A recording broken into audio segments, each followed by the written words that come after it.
This is Vizi Pro 3 channel. In today's video, I will show you how to create slow motion video on TikTok. Before you get started, don't forget to subscribe and turn on the notification to keep you updated about this channel. So let's go. Slow motion videos can recapture a key moment in sport competition, show the amazing moments of natural phenomena, or create other effects. And have you ever tried to make slow motion on video on TikTok? How to do it? It's so simple. So first of all, of course, we have to open our TikTok.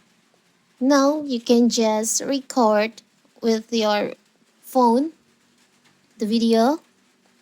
Before you start recording the video, you can see there is an option speed beside your screen. You can just click on that and you can choose to this or this to make it slow motion, for example, which is this.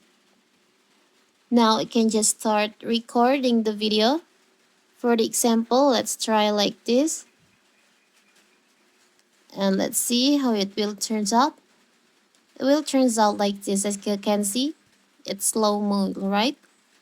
Now after that, you can just tap on next and share it with your friend on your TikTok. So simple, right? So that is how to create slow motion video on TikTok. Don't forget to like and subscribe and turn on the notification to keep you updated about this channel. Thank you and see you.